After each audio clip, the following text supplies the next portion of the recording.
तो हेलो बच्चों, क्या हाल चाल। उम्मीद है आप सभी बेहतर होंगे और आपके अभी तक के सारे पेपर बहुत ही अच्छे रहे होंगे। बहुत अच्छे मार्क्स आपके आने वाले हैं। नेक्स्ट पेपर की बात करें तो मैथमेटिक्स का है आपका, जो कि अच्छा खासा पेपर होने वाला है।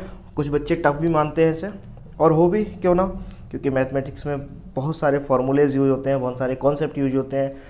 कोई भी नंबर चेंज कर सकते हैं आपके एग्जामिनर, तो हमें हर तरीके से तैयार रहना है। तो इसी को ध्यान रखते हुए मैं आज आपके लिए लेकर आया हूँ कॉन्सेप्ट की एक वीडियो। एक ऐसी वीडियो जिसमें आपके गणित के जितने भी फॉर्मूले हैं वो सारे कवर किए जाएंगे, और आपके पास होने भी चाहिए ये फॉर्मूले। अगर आपके पास लिखे हुए हैं तो उन्हें खोल कर भी बैठिए, मैं उन पर बेस्ड किस तरीके के क्वेश्चन बनेंगे उन्हें भी बीच बीच में बताता जाऊँगा। तो और अगर जिसके पास नहीं लिखे हुए हैं तो आप हमारे डिस्क्रिप्शन बॉक्स में जाकर पीडीएफ का लिंक मिलेगा, जहां से आप उसे डाउनलोड कर सकते हैं। टेलीग्राम पर भी आप जुड़ सकते हैं, वहां पर भी इस पीडीएफ को डाल दिया गया है। तो आई होप आपके पास समय भी, आई होप आपका जो है आपने पूरे साल बहुत अच्छे से मेहनत की होगी। फ़िलहाल इस समय जो है आपके पास समय कम है, तो मेरी अगर माने तो इस वीडियो को ज़रूर देख कर जाइए। आप जब पेपर देने जा रहे हैं उससे पहले इस वीडियो को ज़रूर देखिए, क्योंकि इसमें सारे फॉर्मूले आपके कवर किए गए हैं। और अभी तक आपने अगर अपने दोस्तों को ये शेयर नहीं किए तो दोस्तों को भी इस वीडियो को शेयर कीजिएगा। चलिए स्टार्ट करते हैं, क्योंकि समय आपके पास बहुत कम है। तो पहली एक्सरसाइज की बात करते हैं हम, वास्तविक संख्या। इसमें बेसिकली एक ही फॉर्मूला मोस्ट इंपॉर्टेंट है आपके लिए, जिसमें हम पढ़ते हैं कि दो संख्याओं का एचसीएफ और एलसीएम उन दोनों संख्याओं के गुणन के बराबर होता है। ठीक है ना, एचसीएफ और एलसीएम का जो प्रोडक्ट होता है, मल्टीप्लाई होता है, वो उन दोनों संख्याओं के गुणन के बराबर होता है। ये तो पहला एक फॉर्मूला जो इस एक्सरसाइज में आपको याद रखना है। नेक्स्ट बात करते हैं हम लोग, जो एक नंबर में ऑप्शन में कभी क्वेश्चन आ जाते हैं तो उन्हें हमें ये भी याद रखना है कि प्राकृतिक संख्याएं क्या होती हैं। प्राकृतिक संख्याएं होती हैं 1 2 3 4, जो हमारे काउंटिंग नंबर्स होते हैं उन्हीं को हम प्राकृतिक संख्या बोलते हैं, यानी कि 1 से स्टार्ट होते हैं और आपके एंड तक खत्म होते हैं, इनफिनिट तक। पूर्ण संख्याएं क्या होती हैं? पूर्ण संख्याएं होती हैं 0 से स्टार्ट होती हैं और आपके जितने फिर उसके बाद जितने भी आपकी प्राकृतिक संख्याएं हैं वो सारी इसमें ऐड हो जाती हैं। एंड देन नेक्स्ट बात करते हैं हम लोग पूर्णांक। पूर्णांक में आपकी सभी प्लस माइनस की संख्याएं आ जाती हैं, लेकिन ये ध्यान रखेंगे, जैसे अगर कोई आपसे पूछ ले, इस तरीके का क्वेश्चन आ जाता है कि 1.2 इज़ अ पूर्णांक है ये या नहीं है, तो ये आपका पूर्णांक नहीं होता है। पूर्णांक मीन्स होता है जो खुद में पूर्ण अंक हों, चाहे वो माइनस की हो, चाहे प्लस की हो या ज़ीरो हो, तो वो सभी आपके पूर्णांक होते हैं।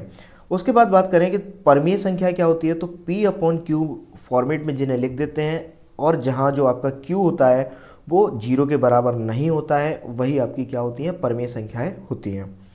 नेक्स्ट हम बात करें दो पूर्णांकों को, और ये जो P और Q हैं, ये दोनों Q की जो वैल्यू हो वो 0 नहीं होनी चाहिए, और P और Q सहअभाज्य भी अभी से आप समझ लीजिए, क्योंकि जो रूट वाले क्वेश्चन आएंगे उन्हें करने के लिए आपको इनकी ज़रूरत पड़ेगी। क्या? P और Q दोनों सहअभाज्य पूर्णांक होंगे। क्लियर है? क्या होंगे? P और Q both are integer, coprime integer, यानी कि सहअभाज्य पूर्णांक होंगे। नेक्स्ट बात करते हैं हम लोग अपरिमेय संख्या। तो अपरिमेय संख्याएं क्या होती हैं? ऐसी संख्या जिन्हें हम P/Q रूप में नहीं लिख सकते हैं, वो कैसी होती हैं? आपकी अपरिमेय संख्याएं होती हैं। जैसे आपका √2 हो गया, √3 हो गया, √5, पाई, ये सारी आपकी कैसी हो गई? अपरिमेय संख्याएं। इसी में आपको मैं ये भी बता दूं कि जैसे मान लीजिए ऑप्शन में ये भी आ जाता है कि 1.2 3 4 5 6 7 ... यानी कि जिसमें रिपीटेशन ना हो। ठीक है ना, आपने दशमलव प्रसार पढ़ा हुआ है क्लास 9th में, वहाँ से भी कभी क्वेश्चन आ जाता है कि इस तरीके का जो है क्या ये आपकी परमीय संख्या है, क्या इसे परमीय संख्या में कन्वर्ट किया जा सकता है? तो इस तरीके का भी क्वेश्चन देखने को मिल सकता है। यानी कि कहने का मीन्स है, अगर पॉइंट के बाद एक सीक्वेंस में अंकों का रिपीटेशन हो रहा है, तो वो आपकी संख्या क्या होगी? परमेय होगी। और अगर कोई सीक्वेंस में रिपीटेशन हो ही नहीं रहा है, ठीक है ना, उनकी जो है बार बार आवृत्ति हो ही नहीं रही है, तो वो कैसी होंगी? आपकी अपरिमेय संख्या होंगी। जैसे यहाँ पर एक एग्जांपल ये लिया है, एक और एग्जांपल आप ले सकते हैं कि 1.01 001 0001, इस तरीके का भी क्वेश्चन एग्जाम में देखा जा सकता है। तो हमें इस तरीके से यानी कि दशमलव प्रसार पर भी थोड़ा सा ध्यान देना है। क्लियर है? एक बार उसे भी जरूर पढ़ लीजिएगा। नेक्स्ट बात करें वास्तविक संख्या। तो वास्तविक संख्या क्या होती है? सभी परमेय और सभी अपरमेय संख्याओं के मिलन से वास्तविक संख्याएं बनती हैं। अगर हम एक बात करें यहाँ पे छोटी सी कि इससे कैसे और क्वेश्चन बन सकते हैं, तो उस पर आपसे इस तरीके का भी क्वेश्चन पूछ लेता है जो कि पीछे पूछा गया है कि दो परमेय संख्याओं का, यानी कि परमेय संख्याओं, परमेय प्लस परमेय, इसका रिजल्ट क्या होगा? ये हमेशा ध्यान रखना बच्चों कि ये कैसा होता है, ये एक परमेय संख्या ही होता है। चाहे वो ऐड कर दीजिए, चाहे प्लस कर दीजिए, और चाहे आप मल्टीप्लाई कर दीजिए, ठीक है ना, तो वो हमेशा कैसा रहेगा? परमेय संख्या ही रहेगा। और चाहे आप डिवाइड कर दीजिए, ये हमेशा कैसा रहेगा? परमेय संख्या ही रहने वाला है। और इस तरीके का भी क्वेश्चन पूछा जाता है कि एक परमेय संख्या और एक अपरिमेय संख्या का योग, अपरिमेय संख्या, ठीक है ना, एक परमेय संख्या और एक अपरिमेय संख्या का योग माइनस या फिर गुणा करने पर क्या रहता है? तो ये हमेशा क्या रहेगा? ये हमेशा जो है, और भाग, ये चारों ही मैं एक ही बार में बता दे रहा हूँ। एक परमेय और एक अपरमेय संख्या को अगर जोड़ेंगे, घटाएंगे, गुणा करेंगे या भाग करेंगे तो हमेशा जो रिजल्ट रहने वाला है वो एक अपरिमेय संख्या ही रहने वाला है।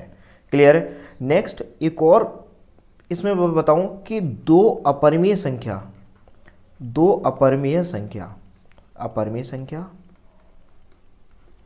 और दूसरी भी कैसी? अपरिमेय संख्या। दो अपरिमेय संख्याओं का जो योग होगा और डिवाइड माइनस होगा वो हमेशा कैसा रहने वाला है? अपरिमेय ही रहेगा। ठीक है ना, अपरिमेय ही रहने वाला है। अच्छा, अब बात करते हैं हम लोग, फिर सर ये बता ही क्यों रहे हो जब सब सीधा सा रह रहा है? तो मैं इस तरीके का क्वेश्चन एक बनता है आपका, जो कैसा बनता है वो ध्यान दीजिए। वो इस तरीके से बनता है कि मान लीजिए आपसे बोल दिया जाएगा कि यहाँ पर एक दोनों अपरिमेय संख्याओं का या तो मल्टीप्लाई या डिवाइड, ये कैसा होगा? तो ध्यान रखना बच्चों, ये कैसा रहेगा आपका? ये कहा नहीं जा सकता। ऑप्शन आएगा उसमें एक आपको कि ये जो है फाइनल नहीं किया जा सकता है कि ये कैसा रहने वाला है। क्लियर है? नॉट डिफाइन, ठीक है ना, नॉट डिफाइन मीन्स कहा नहीं जा सकता है, ये ऑप्शन आएगा आपका। ठीक है ना, क्योंकि देखिए इसका एक एग्जांपल में मैं लेता हूं कि जैसे √3 इंटू √3, ये दोनों ही कैसी हैं? एक अपरिमेय संख्या है, ये भी अपरिमेय है और ये भी अपरिमेय है, और जब हम इनका प्रोडक्ट करते हैं तो ये क्या रिजल्ट देते हैं? 3, यानी कि ये कैसी देती? परिमेय संख्या। अगर बात करें हम √2 और √3 को मल्टीप्लाई कर लें तो ये कैसे रह जाएगा? ये √6, ये एक अपरिमेय संख्या ही रह रही है, लेकिन यहाँ पर क्या हो गया? परमेय। तो ये संख्या के ऊपर डिपेंड करता है कि उसका रिजल्ट क्या आने वाला है। ठीक है ना, ये उस नंबर्स के ऊपर डिपेंड करता है कि उनका रिजल्ट क्या आने वाला है जो दिए जाए आपको। ठीक है ना, तो इनका जो रिजल्ट रहेगा वो क्या रहेगा? Not defined. ठीक है ना, ये पक्के हैं, ये आपका अपरिमेय रहेगा, ये भी अपरिमेय रहेगा, लेकिन ये आपका परमेय रहेगा। लेकिन ये जो ऑप्शन है इसे आप बिल्कुल ध्यान रखिए, इससे एक क्वेश्चन आता है। ठीक है ना, 20 मार्क्स के जो क्वेश्चन आते हैं MCQs, उनमें एक क्वेश्चन पूछ लिया जाता है, किसी ना किसी सेट में जरूर देखने को मिलेगा, तो इस बात को विशेष ध्यान रखिए। क्लियर है? नेक्स्ट आगे बढ़ते हैं हम लोग। तो अगला पॉइंट है हमारा अभाज्य संख्याएं। अभाज्य संख्याएं क्या होती हैं? अभाज्य संख्याएं वे संख्याएं जो क्या होता है? अभाज्य संख्याएं वे संख्याएं होती हैं जिनके 2 से अधिक फैक्टर ही नहीं होते हैं। ठीक है ना, अभाज्य संख्या क्या होती है? जिनके केवल और केवल 2 फैक्टर होते हैं, वो कैसी होती हैं? अभाज्य होती हैं। जैसे मैं मान ले रहा हूं कि 2, तो इसको भाई ये 2 से कटता है और 1 से कटता है, 2 ही फैक्टर हो रहे हैं, इससे ज़्यादा नहीं होंगे। मतलब अभाज्य संख्या का रूल है कि इसके 2 ही फैक्टर होंगे, एक तो खुद और एक। ठीक है ना, एक वो स्वयं और दूसरा 1। ठीक है ना, तो इन 2 के अलावा कोई भी अभाज्य संख्याएं नहीं हो कोई भी इनका फैक्टर नहीं हो सकता है। क्लियर है? और भाज्य संख्याएं में 2 से अधिक फैक्टर होते हैं। अच्छा, इस तरीके का भी क्वेश्चन पूछा जाता है कभी कभी कि आपसे बोल दिया जाएगा कि 1 जो नंबर है वो भाज्य है या अभाज्य है? 1 जो नंबर है वो कैसा है? भाज्य है या अभाज्य है? भाज्य या अभाज्य, किस तरीके का है? तो याद रखना बच्चों, ये ना ही भाज्य होता है और ना ही अभाज्य होता है, ठीक है ना, क्योंकि 1 का जो फैक्टर होता है वो ओनली 1 होता है। हमने अभी आपको डेफिनेशन बताई, भाज्य संख्याएं वे संख्याएं होती हैं जिनके 2 से अधिक फैक्टर होते हैं, वो भाज्य संख्याएं होती हैं। अभाज्य संख्याएं जिनके केवल 2 फैक्टर होते हैं वो अभाज्य संख्याएं होती हैं। और एक जो संख्या है वो उस ना ही क्या है, वो ना ही भाज्य और ना ही अभाज्य। क्लियर है? अच्छा, इस तरीके का भी क्वेश्चन पूछ लेता है, सबसे छोटी सम अभाज्य, क्या बोल देता है, सम अभाज्य, या ये सबसे छोटी नहीं है या फिर केवल सीधा सम अभाज्य संख्या। तो सम अभाज्य संख्या कौन सी है, जो एकमात्र सम अभाज्य है वो है कौन सी है, 2। क्लियर है? तो इसको भी विशेष ध्यान रखिएगा, ये भी क्वेश्चन में सीधा सीधा पूछ लेता है क्वेश्चन पेपर में, तो इसको भी ध्यान रखेंगे। सभी अभाज्य संख्याएं विषम होती हैं, ये भी एक पॉइंट ध्यान रखेंगे, सभी अभाज्य संख्याएं विषम होती हैं केवल 2 को छोड़कर। अभी मैंने बताया 2 कैसी है, 2 आपकी अभाज्य संख्या है। क्लियर है? सह अभाज्य संख्याएं क्या होती हैं फिर? सह अभाज्य संख्याएं ये 2 संख्याएं, 2 या 2 से अधिक संख्याएं जिनका HCF क्या हो, 1 हो। क्या हो बच्चों, 1 हो। HCF क्या हो, 1। क्या हो बच्चों, 1। ऐसी 2 या 2 से अधिक संख्याएं जिनका HCF क्या हो, 1। क्लियर है? और जो नेक्स्ट लास्ट में एक फॉर्मूला रह रहा है, जो आपका इस एक्सरसाइज में जो सबसे ज़्यादा पूछा जाता है, 1 नंबर में भी पूछे जाते हैं ऐसे क्वेश्चन, 2 नंबर में भी आते हैं, MCQs में तो आते ही हैं। तो यहाँ पर देखेंगे 2 धनात्मक पूर्णांक, जो भी 2 धनात्मक पूर्णांक दिए गए हैं उनके HCF और LCM का जो गुणन होगा वो उन दोनों नंबर के गुणन के बराबर होता है। ठीक है ना? तो ये आपकी पहली एक्सरसाइज कंप्लीट हो गई है। आई थिंक इससे ऊपर पहली एक्सरसाइज से तो नहीं पूछा जा सकता है। जितने भी आपके की पॉइंट थे वो मैंने सारे आपको बता दिए हैं। नेक्स्ट चैप्टर है हमारा बहुपद। क्या है बेटा? बहुपद। बहुपद में जो इम्पोर्टेंट चीज़ है वो क्या क्या है, ध्यान दीजिए। बहुपद में जो इम्पोर्टेंट चीज़ पढ़ेंगे हम लोग वो है हमारी पहली बहुपद की घात। सीधा क्वेश्चन दे दिया जाता है कि बहुपद की घात बताइए, किस तरीके का, देखिए ध्यान से। जैसे मान लीजिए ये मैंने बहुत सारे बहुपद लिख रखे हैं यहाँ पे, ये लिख रहे होंगे, तो इसमें बहुपद की घात पूछ लेगा। तो बहुपद की यानी कि चरपद ये है, और चरपद की जो हाईएस्ट पावर है, यहाँ पर 2 है, यहाँ 1 है, तो हाईएस्ट पावर कौन है, 2, तो ये बहुपद की घात होगी। क्लियर है? इसी तरीके से यहाँ पर रैखिक बहुपद की घात, जो रैखिक बहुपद होते हैं हम जानते हैं लीनियर इक्वेशंस, लीनियर पॉलिनोमियल्स, तो ये क्या होते हैं, जिनकी हाईएस्ट पावर क्या होती है, 1 होती है। द्विघात बहुपद, द्विघात बहुपद की जो हाईएस्ट पावर होती है वो 2 होती है, यानी कि जिनकी घात होती है कितनी, 2, हाईएस्ट पावर 2। त्रिघात बहुपद 3। इसके बाद जो हम लोग नेक्स्ट जो हम लोगों का टॉपिक है वो है द्विघात बहुपद। तो द्विघात रूप बहुपद का जो व्यापक रूप, मानक रूप होता है वो ax² + bx + c होता है। क्लियर है? शून्यक क्या होते हैं? शून्यक x के ऐसी वैल्यूज जो पूरे बहुपद को क्या कर दे, शून्य कर दे, जिन्हें हम अल्फा और बीटा से डिनोट करते हैं। अच्छा, इनको लिखने का रीज़न ये रहा है क्योंकि शून्यकों का योगफल और शून्यकों का गुणनफल हमें निकालना होता है। तो शून्यकों का योगफल जो होता है फॉर्मूला, ये आपका फॉर्मूला है। शून्यकों का जो योगफल होता है वो -b/a, या हम ये भी कह सकते हैं कि -b जो है वो क्या है, x का क्या है, कोफिशिएंट है, x का गुणांक है, और a क्या है, a x² का गुणांक है। क्लियर है? तो यानी कि -x का गुणांक अपॉन x² का गुणांक। इसी तरीके से गुणनफल होता है वो c/a। c मीन्स अचर पद, कांस्टेंट वैल्यू, और a मतलब x² का गुणांक, x² का कोफिशिएंट। क्लियर है? नेक्स्ट बात करें, यहां पर एक नोट भी दे रखा है मैंने, जितने घात का बहुपद होता है उतने उस बहुपद के अधिकतम शून्यक प्राप्त होंगे।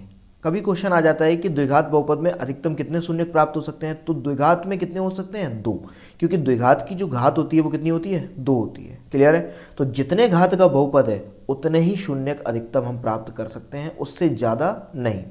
त्रिघात है जिसकी घात 3 हो, ठीक है ना, वो त्रिघात बहुपद कहलाता है। जिसकी घात 3 है तो उसके अधिकतम शून्यक कितने प्राप्त हो सकते हैं, 3 हो सकते हैं। ये भी क्वेश्चन आया हुआ है पेपर में पहले, तो इससे भी क्वेश्चन बनता है।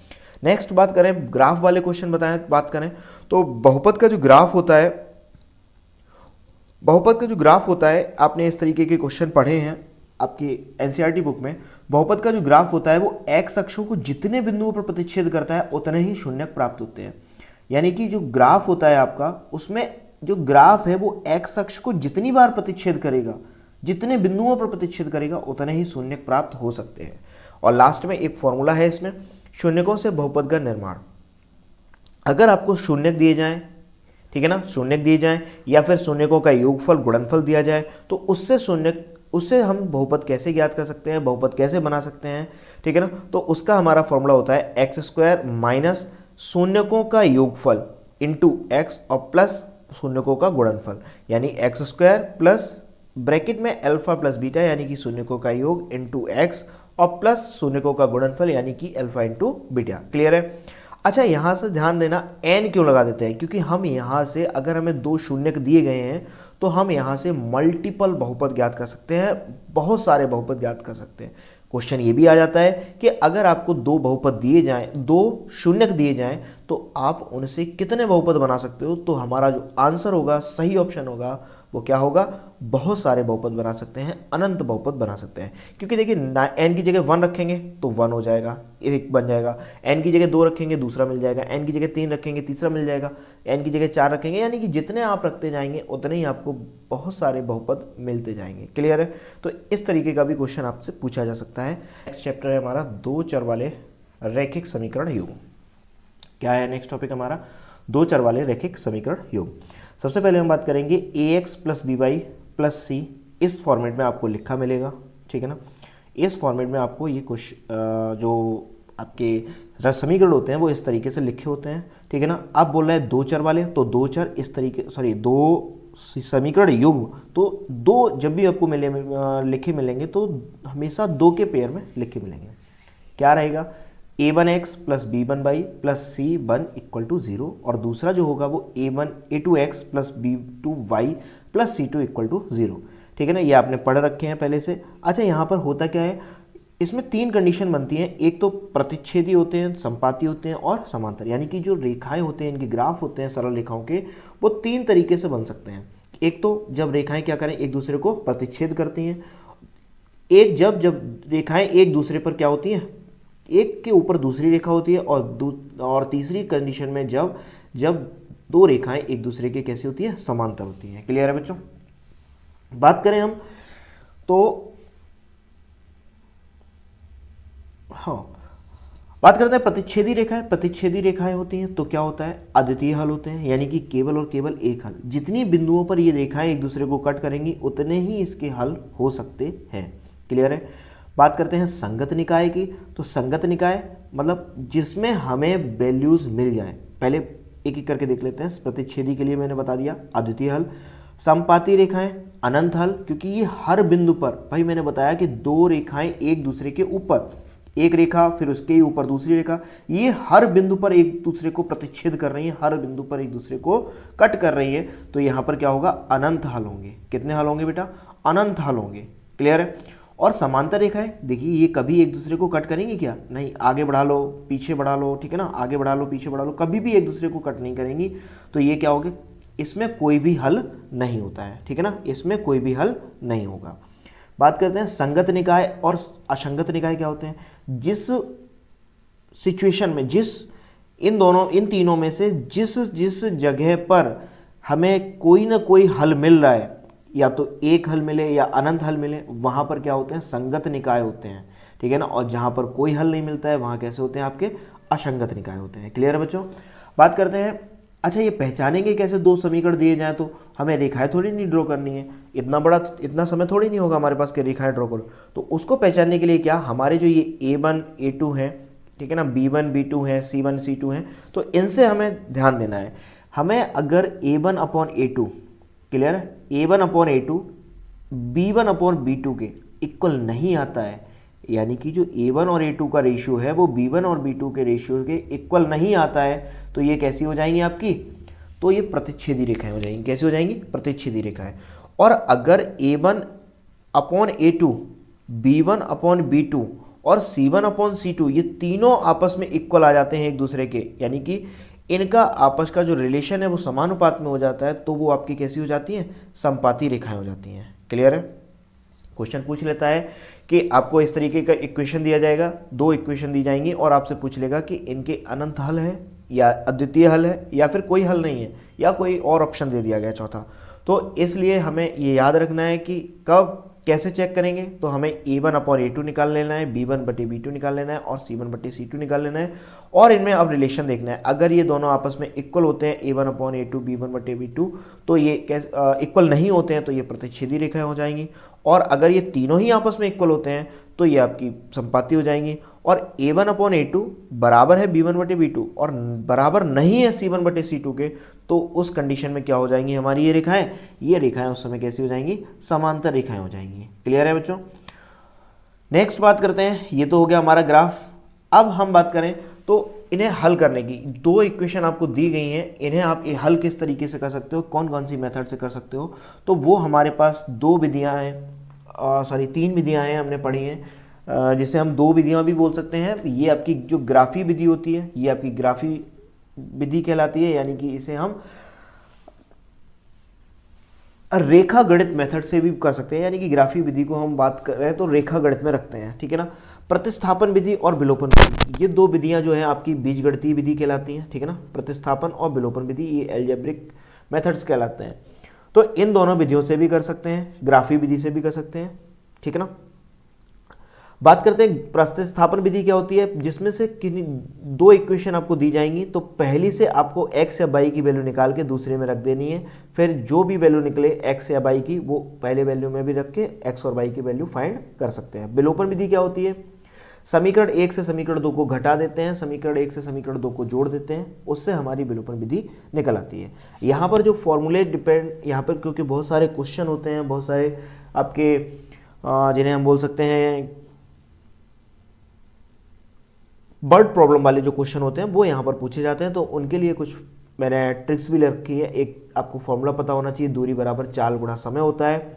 अच्छा, धारा के अनुकूल क्या होता है, धारा के अनुकूल मतलब जिस साइड पे धारा बह रही है उसी साइड पे आपकी नाव जा रही है, तो दोनों की चालें क्या हो जाएंगी, जुड़ जाएंगी। और अगर धारा के प्रतिकूल, यानी कि धारा इस साइड पे जा रही है, ठीक है ना, इस साइड पे जा रही है और नाव आप दूसरी साइड पे लेके जा रहे हो, तो उस समय क्या होगी, नाव की चाल से धारा की चाल घट जाएगी। यानी x नाव की चाल है और धारा की चाल y है, तो घट गई है, x माइनस y हो गई है औसत चाल। और यहाँ धारा के अगर अनुकूल की बात करेंगे तो दोनों की चालें जुड़ जाएंगी, तो फाइनल जो चाल निकलेगी वो x प्लस y निकलेगी, औसत चाल जो निकलेगी वो क्या निकलेगी, x प्लस y निकलेगी। क्लियर है। यहाँ से इतने ही क्वेश्चन बनते हैं। नेक्स्ट अगले टॉपिक की बात करते हैं, अगले एक्सरसाइज की बात करते हैं। अगली एक्सरसाइज है हमारी द्विघात समीकरण। क्या है हमारी, द्विघात समीकरण। द्विघात से ही समझ में आ गया होगा कि जिसमें अधिकतम घात कितनी होगी, 2 होगी। यहाँ पर कुछ क्वेश्चन पूछ लेता है कि निम्न में से कौन सा द्विघात समीकरण नहीं है, तो उसे सॉल्व करके आपको निकालना होगा। क्लियर है, उसे आप सॉल्व करके निकालेंगे, बिना सॉल्व करके नहीं निकाल पाएंगे। इस तरीके के क्वेश्चन सेट किए जाएंगे, ठीक है ना। तो आपको ये भी ध्यान रखना है, सबसे पहले इसी तरीके के क्वेश्चन बनते हैं जो 1 नंबर ऑप्शन में आ सकते हैं आपके, वो इस तरीके के बनते हैं कि आपको 4 इक्वेशन दी जाएंगी और उनमें से पूछा जाएगा निम्न में से कौन सा द्विघात समीकरण नहीं है, तो उसे हमें ध्यान रखना है, उसे सॉल्व करके ही निकालना है। जिसमें हाईएस्ट पावर 2 हो वही द्विघात समीकरण हो सकता है। एक चीज़ और याद रखेंगे, द्विघात समीकरण में क्या रूल होता है कि ये जो x² होता है उसका गुणांक यानी a कभी भी 0 नहीं होना चाहिए, क्योंकि अगर ये 0 हो गया तो फिर ये द्विघात समीकरण नहीं रहेगा। क्लियर है। बात करते हैं द्विघात समीकरण के हल, मूल, यानी कि वही जो हमने पीछे पढ़े हुए थे, अल्फा प्लस बीटा, यानी कि जो मूलों का योग होता है वो -b/a होता है, मूलों का गुणन होता है वो c/a होता है। तो इस तरीके के क्वेश्चन शून्यक और मूल से, यानी कि द्विघात समीकरण और पॉलिनोमियल यानी कि बहुपद से मिक्सअप करके पूछ ले जाते हैं। मूल भी शून्यक ही तरीके से होता है, ठीक है ना, ध्यान रखेंगे। उसमें बहुपद अगर पढ़ रहे हैं तो शून्यक और द्विघात समीकरण पढ़ रहे हैं तो मूल, इनमें कंफ्यूज बिल्कुल भी नहीं होना है। क्लियर है। अब द्विघात समीकरण को हल करने की विधियां होती हैं। एक गुणनखंड विधि है हमारे पास जो हमारे सिलेबस में है, और दूसरी है आपकी श्रीधराचार्य सूत्र। श्रीधराचार्य सूत्र क्या होता है, x = -b + -√b² - 4ac/2a। ये आपको फॉर्मूला याद रखना है। अच्छा, यहाँ से जो ये भी पूछ लेता है कि आपको इक्वेशन दी गई है, द्विघात समीकरण दिया गया है, बोलेगा कि इनके जो मूल हैं वो वास्तविक होंगे, काल्पनिक होंगे, किस तरीके के होंगे। मूलों की प्रकृति पूछ ली जाएगी, ये मूलों की प्रकृति पूछ ली जाएगी। तो उसमें हमें उस कंडीशन में क्या देखना है, b² - 4ac की वैल्यू निकाल लेनी है। क्या निकाल लेनी है, b² - 4ac। फिर से मैं बता रहा हूँ कि b क्या है, b है x का कोफिशिएंट यानी कि x का गुणांक, a क्या है एक्स स्क्वायर का गुणांक, और c क्या है, c है आपकी कांस्टेंट वैल्यू, ठीक है ना। तो यहाँ से आपको जब हम मानक रूप से व्यापक रूप से उसकी तुलना करेंगे जो भी समीकरण दिया गया है तो हमें a b c की वैल्यू प्राप्त होती है, जिससे हम ए बी सी की वैल्यू अलग करके इस फॉर्मूले में रख के हम विविक्त कर निकालेंगे। अगर विविक्त कर यानी कि बी स्क्वायर माइनस 4ac धनात्मक होता है यानी कि प्लस चिन्ह का आता है तो दो भिन्न भिन्न मूल प्राप्त होंगे, दो भिन्न भिन्न और वास्तविक मूल प्राप्त होंगे। कैसे होंगे बच्चों, वास्तविक मूल प्राप्त होंगे। अगर बी स्क्वायर माइनस 4ac 0 के इक्वल होता है तो दो समान मूल प्राप्त होंगे, दो मूल प्राप्त होंगे और दोनों ही कैसे होंगे, समान होंगे और वास्तविक भी होंगे, ठीक है ना। अब बात करते हैं यदि बी स्क्वायर माइनस 4ac ऋणात्मक हो गया तो क्या होगा, तो समीकरण का हल विद्यमान नहीं होगा, तो समीकरण का जो हल होगा वो नहीं किया जा सकता है। क्लियर है, समीकरण को हल नहीं किया जा सकता है, इस चीज का आप विशेष ध्यान रखेंगे। क्लियर है। नेक्स्ट हम लोग बात करते हैं अगले टॉपिक की। तो अगला टॉपिक जो है हमारा वो क्या है, एपी सीरीज, समांतर श्रेणी। तो समांतर श्रेणी में ज़्यादा कुछ नहीं है, लेकिन हाँ अच्छे खासे क्वेश्चन आपको देखने को मिल सकते हैं। हो सकता है यहाँ से क्वेश्चन आपका 6 नंबर का भी कभी कभार देखने को मिल जाता है, ठीक है ना। वैसे जनरली 2-3 नंबर के मिलते हैं, 4 नंबर तक का मिल सकता है, लेकिन कभी कभार देखा गया है कि 6 नंबर का भी क्वेश्चन यहाँ से आता है, जो कि इस एक्सरसाइज के साथ साथ पिछली द्विघात समीकरण से मिक्सअप होते हैं दोनों से, ठीक है ना। तो वो क्वेश्चन आपको देखने को मिल सकते हैं। तो बात करते हैं समांतर श्रेणी की। तो समांतर श्रेणी में हम लोग पढ़ेंगे जो समांतर श्रेणी चलती है वो कैसे चलती है, a plus D, a plus 2d, a plus 3d, ये इसकी मूल रूप होता है, ये इसका मानक रूप होता है। a क्या है, a1 है, a प्लस डी ये दूसरा पद है, a प्लस 2d ये तीसरा पद है, ये चौथा पद है, ठीक है ना। इसी तरीके से a जो होता है वो क्या लिखते हैं हम, प्रथम पद लिखते हैं, ठीक है ना। a को क्या बोलते हैं हम, प्रथम पद बोलते हैं, और d को क्या बोलते हैं हम लोग, सार्वधातुक बोलते हैं, यानी कि जो इनके बीच का जो डिफरेंस है उसे हम क्या बोलेंगे, सार्वधातुक। अच्छा, क्वेश्चन आ जाता है कि पहचानिए कि कौन सी एपी सीरीज है। तो हमें ध्यान रखना है कि यहाँ से यहाँ का डिफरेंस, यहाँ से यहाँ का डिफरेंस और यहाँ से यहाँ का डिफरेंस हर जगह कैसे होनी चाहिए, इक्वल होना चाहिए। अगर इक्वल है तो ही एपी सीरीज होगी और इक्वल नहीं है तो एपी सीरीज नहीं होगी। यानी कहने का मीन्स है D equal A2 minus A1 और इक्वल A3 माइनस A2 और इक्वल A4 माइनस A3, यानी कि इन तीनों का जो आपस में अंतर है वो कैसा होना चाहिए, इक्वल होना चाहिए। अगर ऐसा नहीं है तो ये आपकी समांतर श्रेणी नहीं होगी। क्लियर है बच्चों। नेक्स्ट बात करते हैं सेकेंड टॉपिक की, सेकेंड पॉइंट की इसमें। तो एनवां पद, क्वेश्चन पूछ लेता है एनवां पद क्या होगा, ठीक है ना। तो एनवां पद कैसे निकलता है, a plus n minus 1 into d. मान लीजिए आपको बोल दिया गया चौथा पद ज्ञात कीजिए, तो आप क्या करेंगे, चौथा पद के लिए n की जगह क्या रख देंगे, 4 रख देंगे और a और d आपको दिए जाएंगे। क्लियर है। इसी क्रम में अंतिम पद भी पूछ लेता है कि अंतिम पद क्या होगा। तो अंतिम पद को हम लोग डिनोट करते हैं l से, और जिसका फॉर्मूला भी यही होता है, ठीक है ना। चाहे हम अंतिम पद की बात कर लें या nth टर्म की बात कर लें तो बात हम एक ही करेंगे। नेक्स्ट बात करते हैं हम लोग प्रथम n पदों का, जो कि आपकी लास्ट एक्सरसाइज इसमें होती है एपी सीरीज की, उससे क्वेश्चन आ जाते हैं। जो अच्छा खासा क्वेश्चन बनता है वो यहीं से बनता है। तो प्रथम n पदों का योगफल, तो n पदों का जो योगफल होता है वो n/2, उसका फॉर्मूला याद रखना है, n/2 2a plus n minus 1 into D, ये इसका फॉर्मूला होता है। अच्छा, कभी कभार दे दिया जाता है कि लास्ट पद अंतिम पद दे दिया जाता है, तो उस कंडीशन में हमारा ये वाला फॉर्मूला याद रखना है, n/2 a प्लस एल, या इस तरीके से भी दिया जाता है कि nवां पद ये है, ठीक है ना, nवां पद ये है, तो उस समय भी हमें याद रखना है कि a प्लस an लिख लो या फिर a प्लस l लिख दो। तो ये शॉर्ट फॉर्मूला है, ठीक है ना। यहाँ डिटेल में दिया गया है ये, जब आपको l न दी जाए d दिया जाए तो उस कंडीशन में हमें ये फॉर्मूला लगाना है। d मीन्स सार्वधातुक दिया जाए और l दिए जाए यानी अंतिम पद दिया जाए, तो उस कंडीशन में हमें ये शॉर्ट वाला फॉर्मूला याद रखना है। क्लियर है। एपी सीरीज में इतना ही है। नेक्स्ट अगले टॉपिक पे बढ़ते हैं हम लोग। ये बहुत अच्छा टॉपिक है और भारी भरकम क्वेश्चन इससे बनते हैं। 4 नंबर का क्वेश्चन पूछा जाता है और सबसे ज़्यादा जो बच्चे फंसते हैं वो इन्हीं क्वेश्चन में फंसते हैं, ठीक है ना। तो सबसे पहले सर्वांगसम और समरूप में क्या अंतर होता है। सर्वांगसम में होता है कि आकार और आयाम दोनों चीज़ें समान होनी चाहिए, लेकिन समरूप कहता है कि अगर आकार समान है, आमाप से कोई लेना देना नहीं है, ठीक है ना, आयाम से कोई लेना देना नहीं है, लेकिन अगर आकार समान है उनका, ठीक है ना, तो वो कैसे होंगे, समरूप आकृतियां हैं, ठीक है ना, वो कैसी होंगी, समरूप आकृतियां हैं। तो हमारा जो टॉपिक है वो यही है, त्रिभुज में समरूप आकृतियां। तो दो बहुभुज समरूप होंगे यदि क्या कंडीशन है, जिनमें भुजाओं की संख्या समान हो। पहले तो ये ध्यान रखना, अब ये नहीं कि मान लीजिए एक आपको बना दिया गया चतुर्भुज और एक बना दिया गया पंचभुज तो ये दोनों आपके समान हो जाएंगे, ऐसा नहीं है, समरूप नहीं होंगे भाई। इनकी पहली शर्त तो यही है कि इनमें भुजाओं की संख्या कैसी होनी चाहिए, समान होनी चाहिए। दूसरी कंडीशन क्या कहती है, संगत कोण बराबर हो, संगत कोण उनके बराबर होने चाहिए। और तीसरी शर्त कहती है संगत भुजाओं का अनुपात बराबर हो, संगत भुजाओं का अनुपात बराबर हो। कैसा हो बच्चों, बराबर हो। जैसे मैं एक एग्जाम्पल ले लेता हूँ कि एक ये त्रिभुज ले लिया और एक ये त्रिभुज ले लिया, ये आपका ए बी और सी, ये आपका पी क्यू और आर।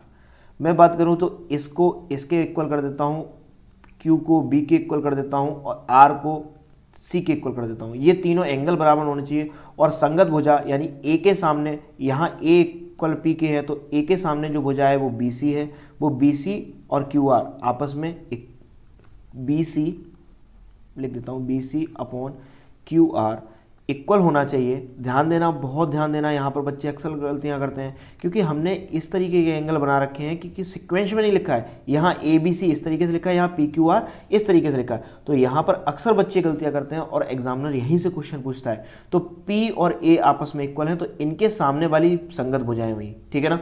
इसके बाद क्यू और बी आपस में इक्वल है तो क्यू के सामने पी आर, ठीक है ना।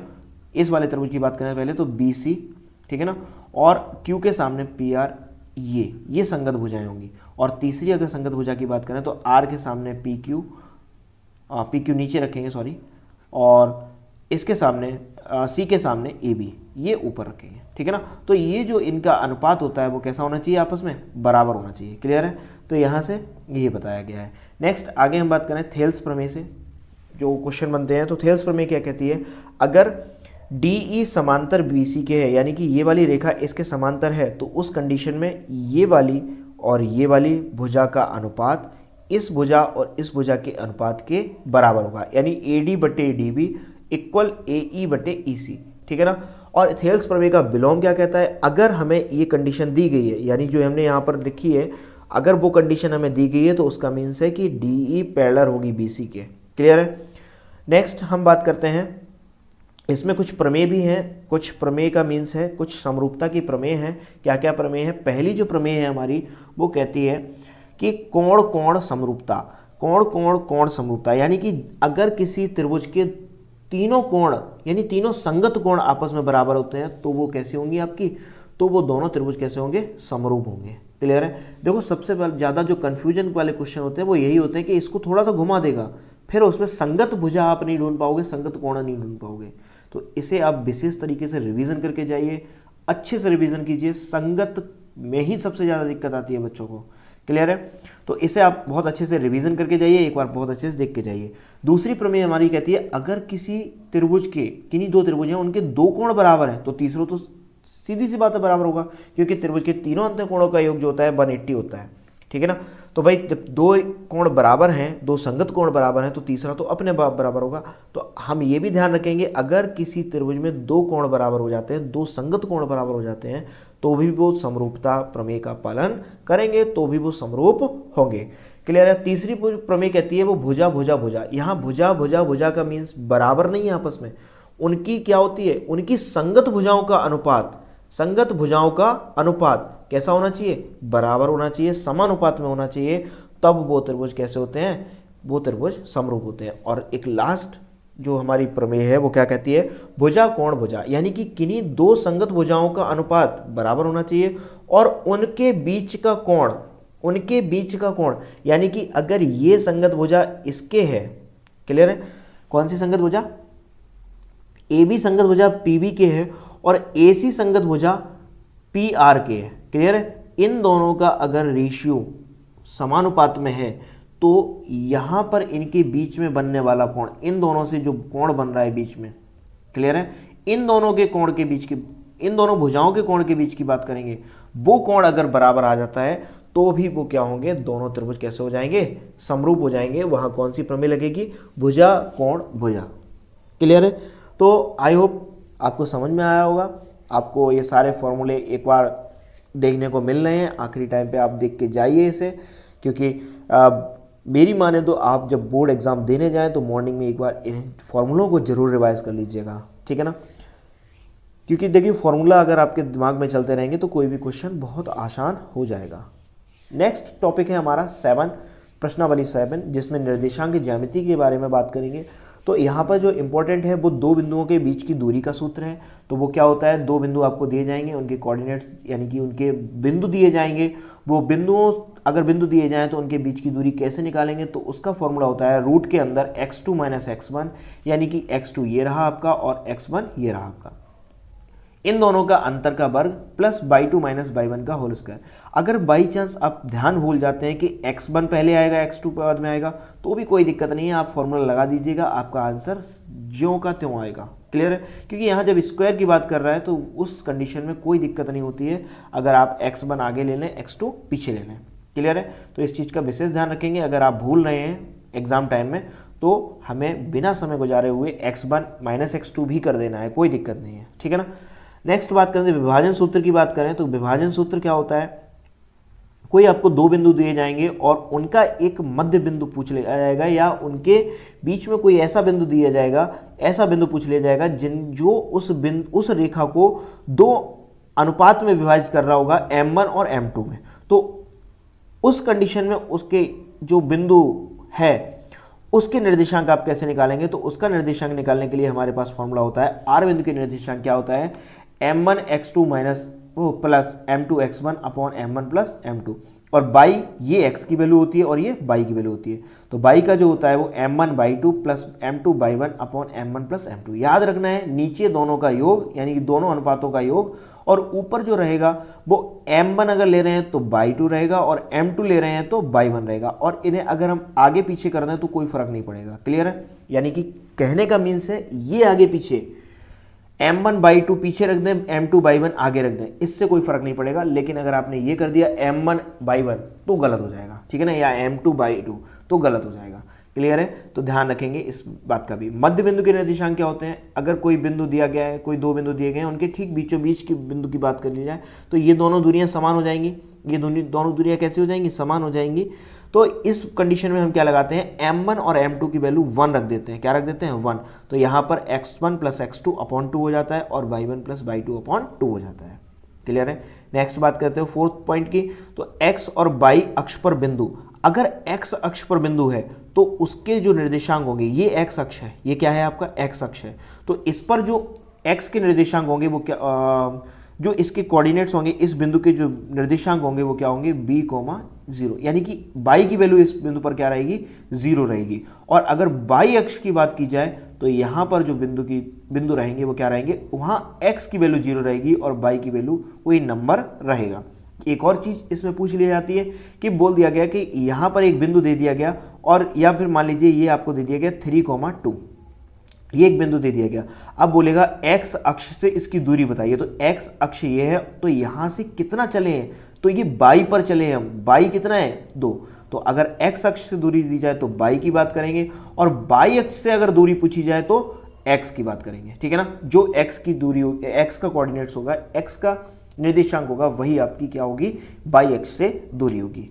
क्लियर है, तो निर्देशांक की ज्यामिति में इतना ही है। बाकी आप याद करके जाइए, थोड़े से ध्यान देके जाइए कि आयत के क्वेश्चन पूछ लिए जाते हैं, ठीक है ना, वर्ग के क्वेश्चन पूछ लिए जाते हैं, ठीक है ना। वर्ग में चारों भुजाएं कैसी होंगी, बराबर होंगी, यानी इनके बीच की दूरी कैसी होंगी, इक्वल होंगी, ठीक है ना।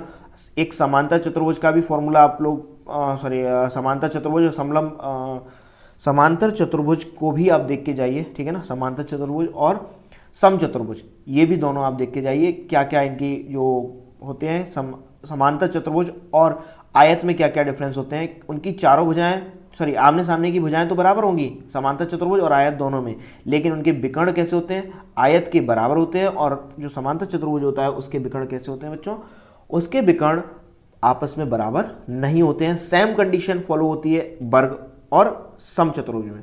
तो वर्ग के जो विकर्ण होंगे वो कैसे होंगे, बराबर होंगे, लेकिन सम चतुर्भुज के जो विकर्ण होंगे वो आपस में छोटे बड़े होंगे।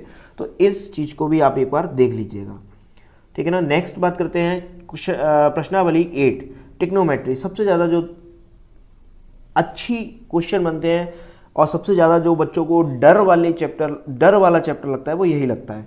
तो इसका मैं आपको विशेष तरीका बता दूं कि जैसे ही आपको कॉपी मिले तो आप सबसे पहला काम कीजिए, एक तो बड़ा बड़ा लिख लीजिए लाल बटे कक्का, ठीक है ना, ये आपने पढ़ा होगा, आई होप सभी ने पढ़ा हुआ, ठीक है ना, सभी ने पढ़ा हुआ है ये।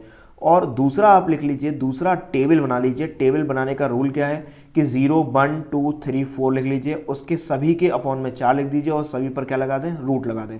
उसके बाद सॉल्व करके साइन की वैल्यू निकल आएगी, साइन को पूरा पलट दें, कॉस की वैल्यू आ जाएगी, साइन अपॉन कॉस कर दें, टेन की वैल्यू आ जाएगी। आई होप सभी ने ये टेबल बना रखी है, सभी ने अच्छे से इस टेबल को बनाना सीख रखा है, तो आप लोग अच्छे से कर सकते हैं। तो आप मेरी बात माने, लास्ट पेज पर इसे जरूर ड्रॉ कर लीजिए, क्योंकि जब तक पेपर मिलता है तब तक आपके पास समय होता है इतना कि आप उस टेबल को अच्छे से पीछे ड्रॉ कर सकते हैं, ठीक है ना। बेस्ट जो स्टूडेंट होते हैं, अच्छे होते हैं पढ़ने में, वो हमेशा यही प्रोसेस अपनाते हैं, ध्यान रखिए, वो हमेशा यही प्रोसेस अपनाते हैं कि जो चीज़ें उन्हें ज़रूरत रहती हैं, जो लगता है कि गलत हो सकती है या जिनमें टाइम लग सकता है याद करने में, सोचने में, तो उन्हें वो पीछे पहले ही लिख लेते हैं। तो इन दोनों चीज़ों को लिख लीजिएगा। यहाँ से क्वेश्चन कैसे बनते हैं ये ध्यान रखेंगे। एक सबसे जो बच्चों में अक्सर कन्फ्यूजन होती है, बच्चे कन्फ्यूज़ हो जाते हैं, जिसमें अगर इस एंगल की बात करेगा, कौन से एंगल की, इस एंगल की बात करेगा तो इसके सामने ये लंब होगा, लेकिन अगर इस एंगल की बात कर लेगा तो इसके सामने ये वाली क्या हो जाएगी, आपकी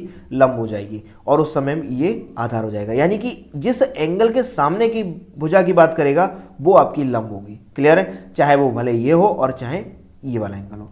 ये 90 अंश के सामने हमेशा कर्ण रहता है। बात करते हैं साइन थीटा क्या होता है, तो लंब बटे कर्ण होता है। कॉस थीटा क्या होता है, आधार बटे कर्ण होता है। टेन थीटा क्या होता है, लंब बटे आधार होता है। कॉट थीटा क्या होता है, आधार बटे लंब होता है। सेक थीटा होता है कर्ण बटे आधार, और कॉसेक थीटा होता है कर्ण बटे लंब। तो ये आपको लाल बटे का से याद रखना है। एल अपॉन के मीन्स साइन हो गया, ए बटे के इक्वल कॉस हो गया। टेन क्या होता है, एल बटे ए होता है, और कॉसेक क्या होता है, के बटे एल होता है। सेक क्या होता है, के बटे ए होता है, और कॉट क्या होता है, ए बटे एल, यानी आधार बटे लंब होता है। क्लियर है बच्चों।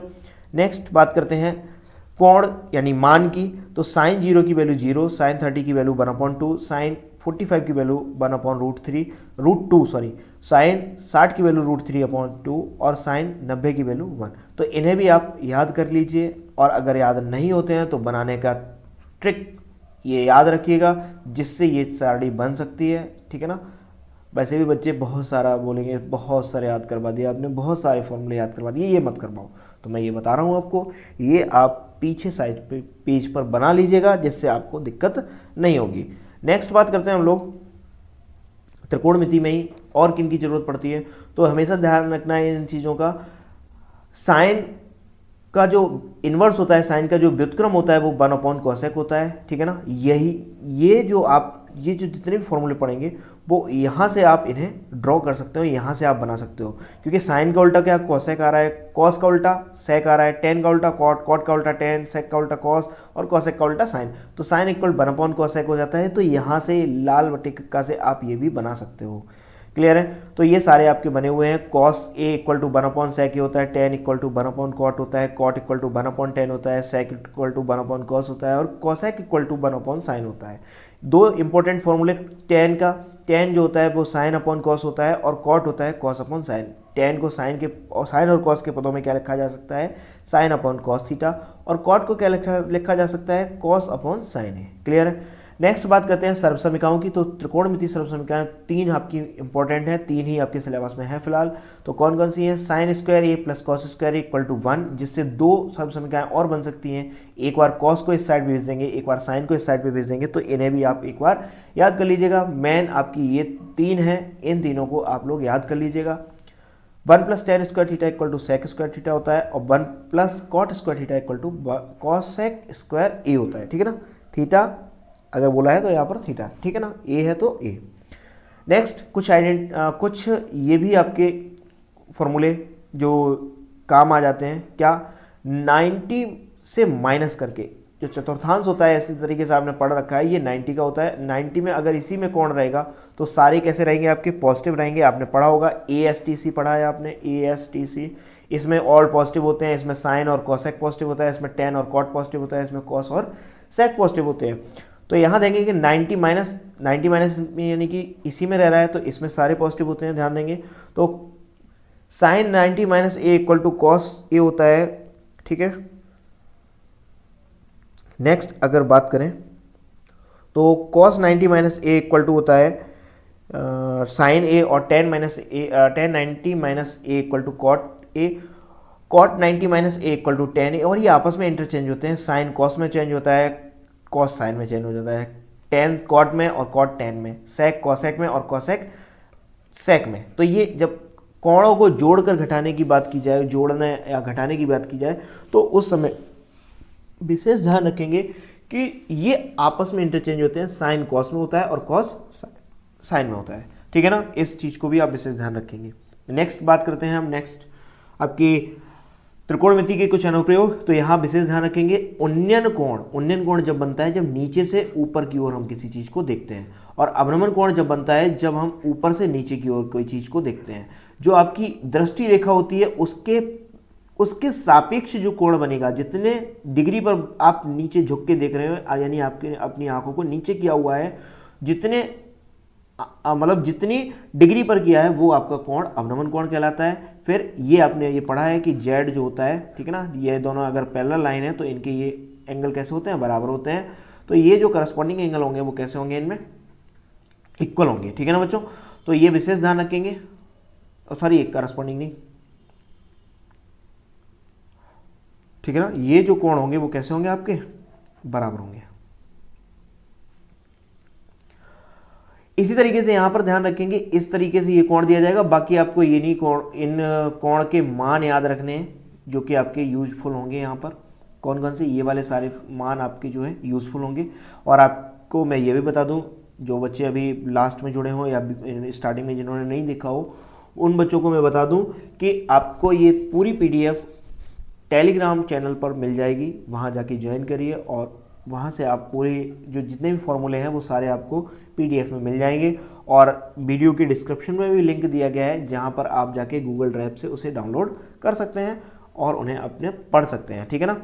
नेक्स्ट बात करते हैं हम लोग। तो ये हो गया आपका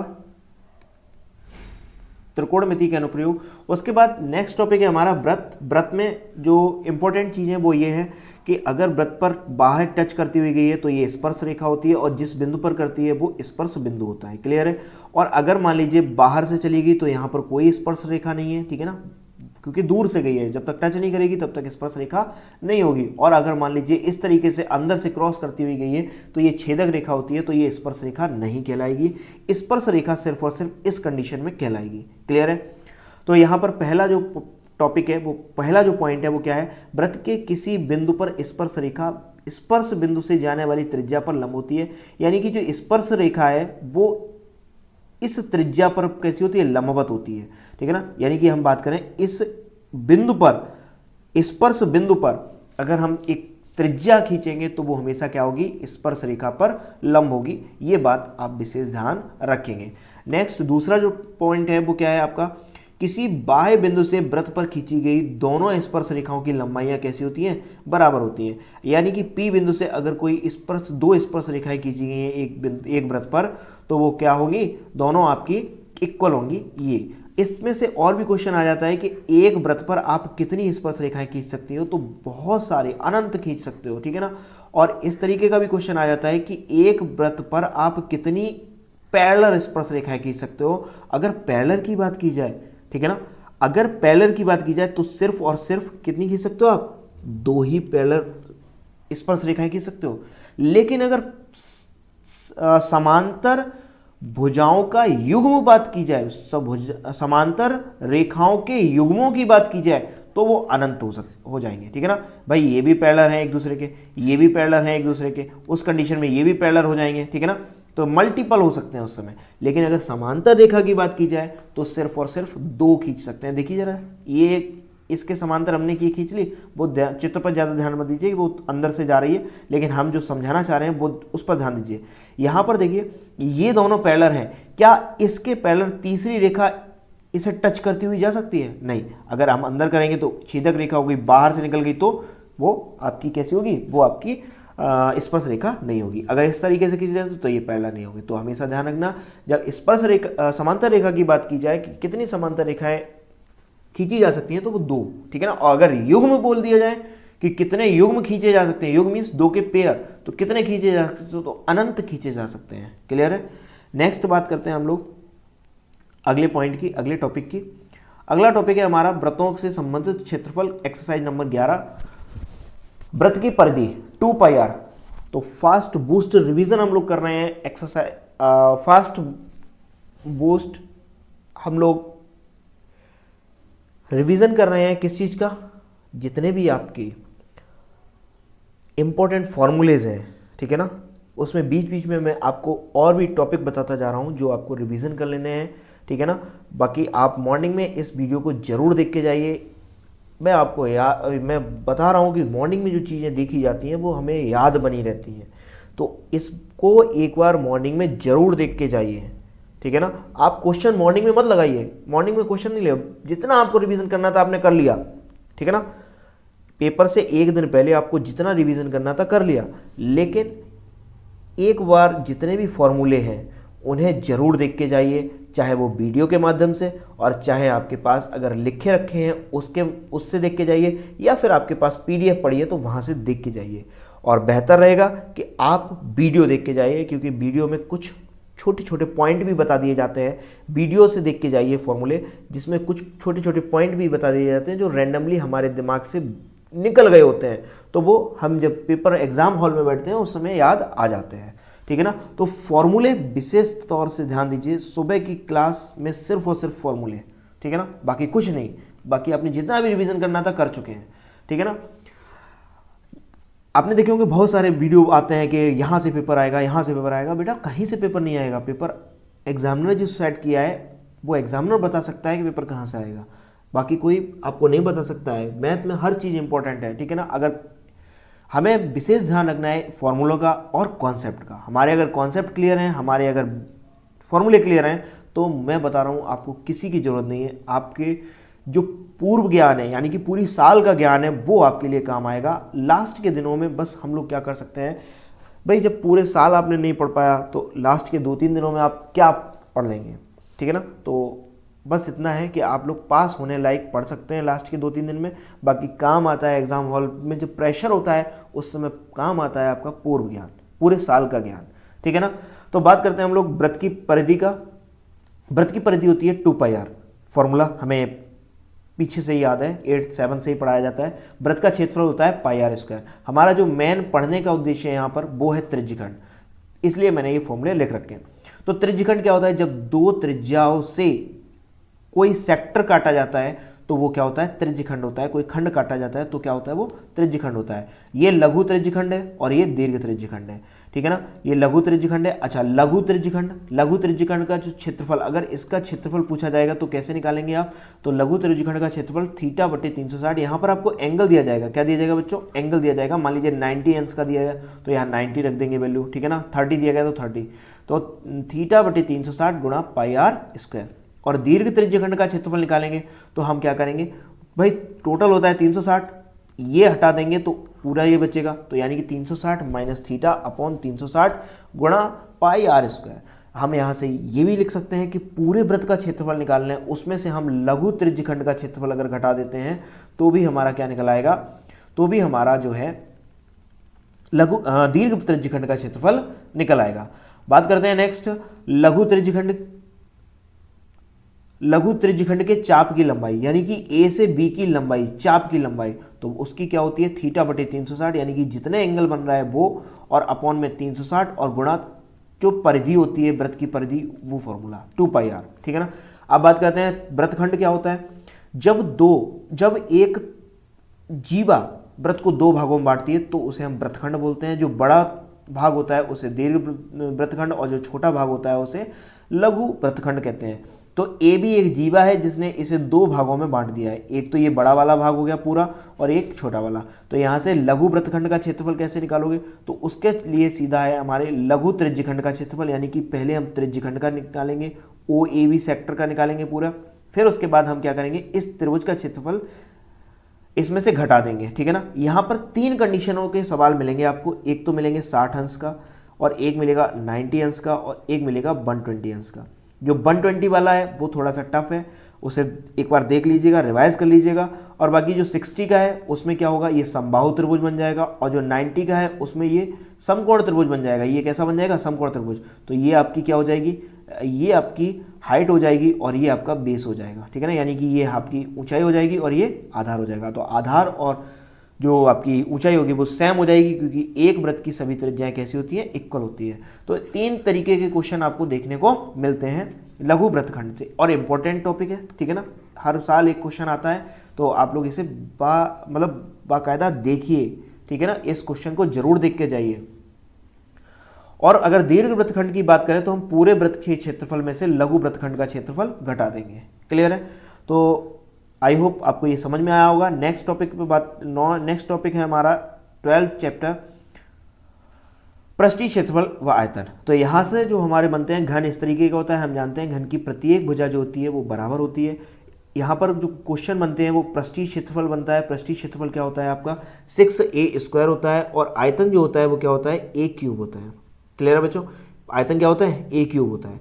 अच्छा, यहाँ से एक मैंने लिखना भूल गया, पार्श्व पृष्ठीय क्षेत्रफल।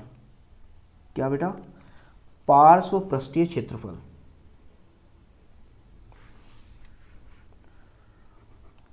पार्श्व पृष्ठीय क्षेत्रफल क्या होता है, वो होता है 4a², यानी कि सिर्फ दीवालों का क्षेत्रफल, ठीक है ना, 4a²।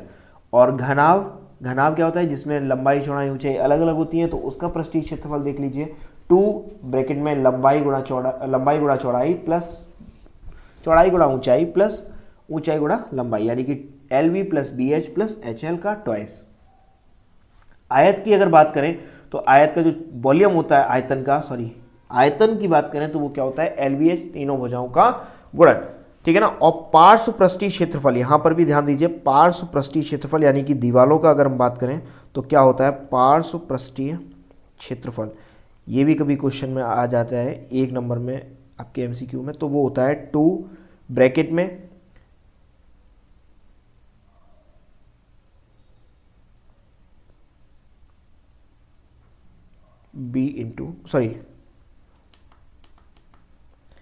L प्लस बी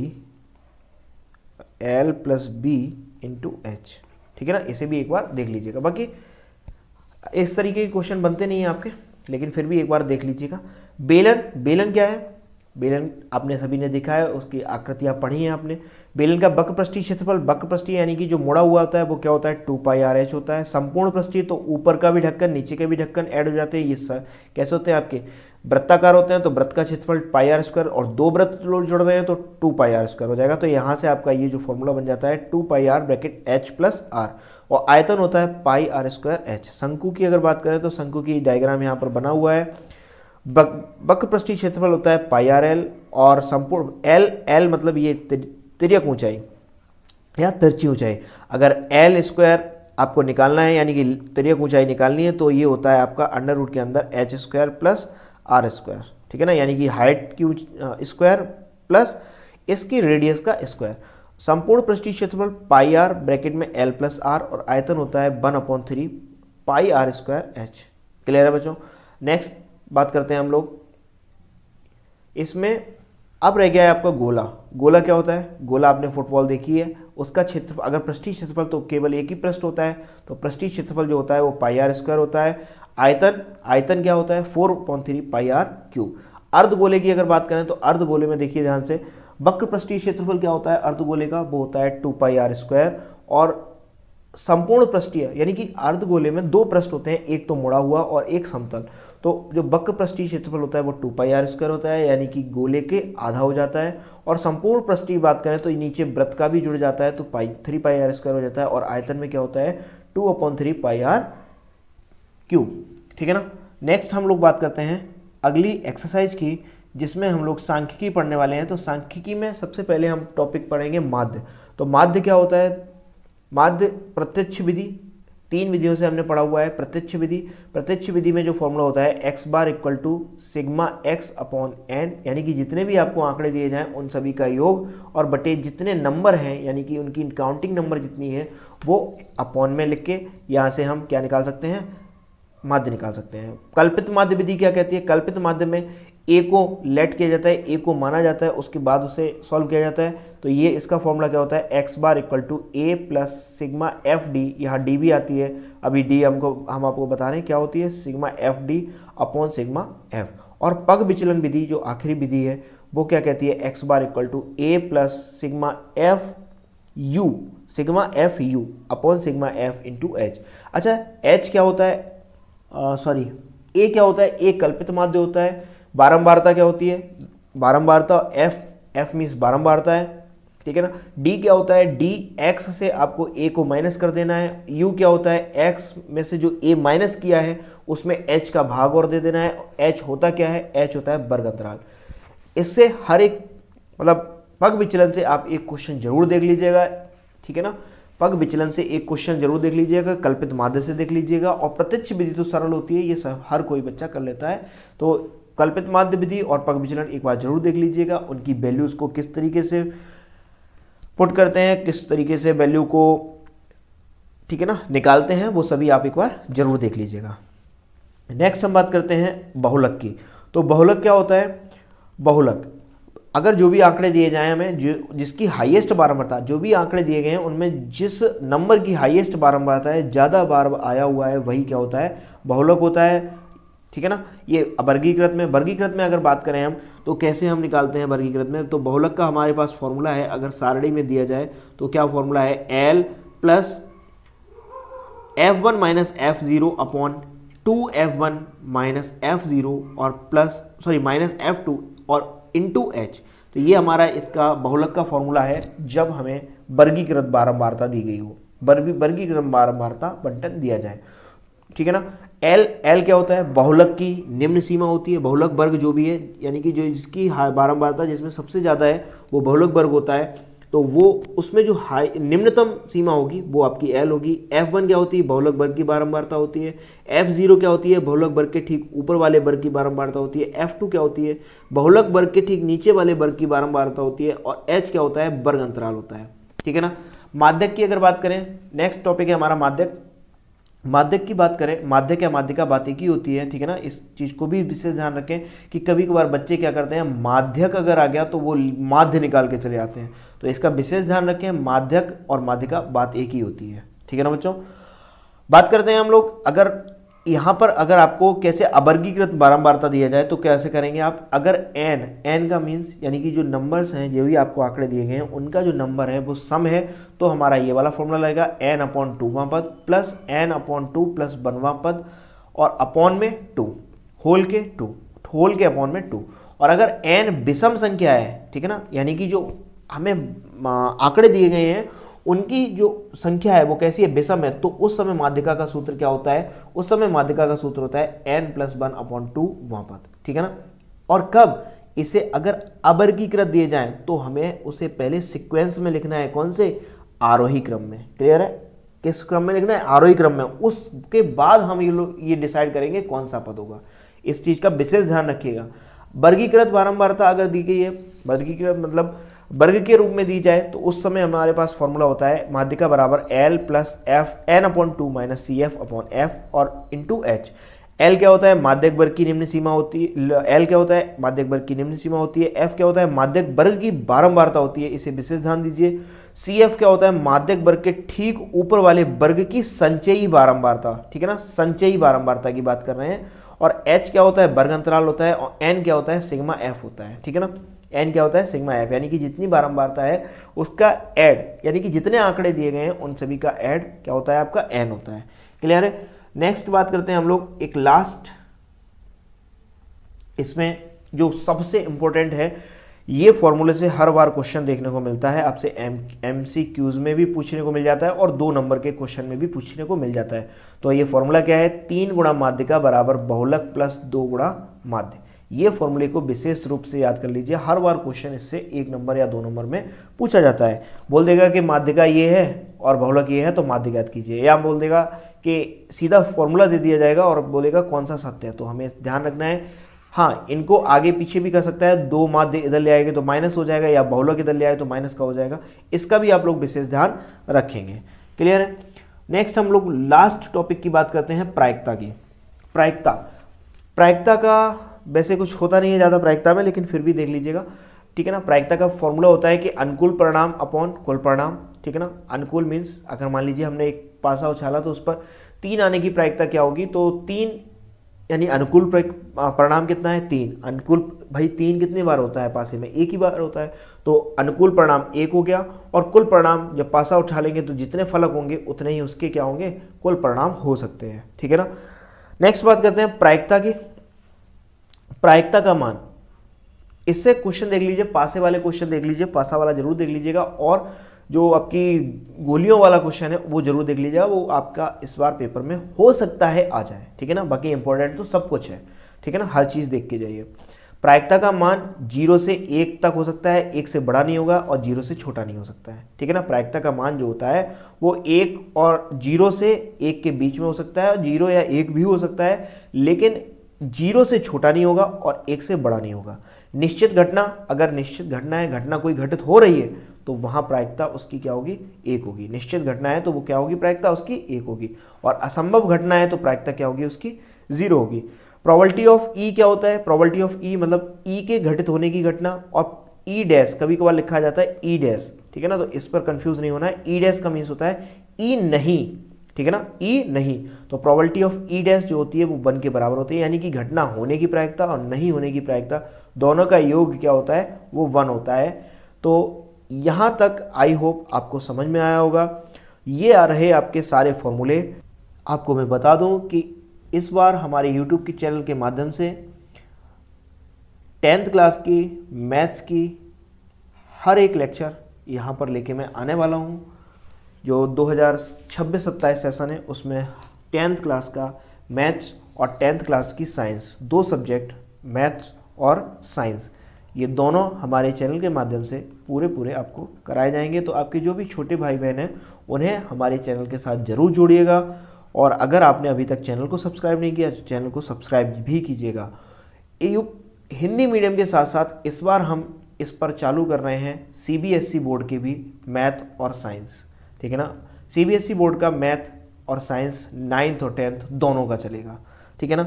और यूपी बोर्ड यानी कि आपकी हिंदी मीडियम की जो आपकी क्लासेस होती हैं, हिंदी मीडियम में मैथ और साइंस केवल 10th क्लास का चलेगा, ठीक है ना। तो जितने भी बच्चे हैं, जितने भी आपके छोटे भाई बहन हैं या आपकी क्लासमेट्स हैं, यानी कि आपके स्कूल में छोटे भाई बहन पढ़ रहे हैं, उन्हें ज़रूर बताइए इस चैनल के बारे में, और ज़्यादा से ज़्यादा चैनल को शेयर कीजिए, ज़्यादा से ज़्यादा इस वीडियो को भी शेयर कीजिए, जिससे कि आपके दोस्त भी पढ़ सकें, ठीक है ना। मिलते हैं नेक्स्ट क्लास में, जिसमें हम आपको कराएंगे जो भी आपका एग्ज़ाम आएगा उसका सॉल्यूशन भी कराएंगे। तो नेक्स्ट मिलते हैं हम लोग सॉल्यूशन क्लास में। तब तक के लिए बने रहिए हमारे यूट्यूब चैनल के साथ। और अंतिम बार मैं कह रहा हूँ आपसे कि इस वीडियो को ज़रूर देखिएगा, सेव कर लीजिएगा, डाउनलोड कर लीजिएगा, जिससे कि नेट की भी प्रॉब्लम ना हो। ज़रूर देखिएगा, क्योंकि इसमें मैंने सारे फॉर्मूले चैप्टर बाय चैप्टर कराए हुए हैं, सारे कॉन्सेप्ट भी कराए हुए हैं। जो भी आपके 1 नंबर के क्वेश्चन बन सकते हैं वो सारे मैंने आपको यहाँ पर बताए हैं।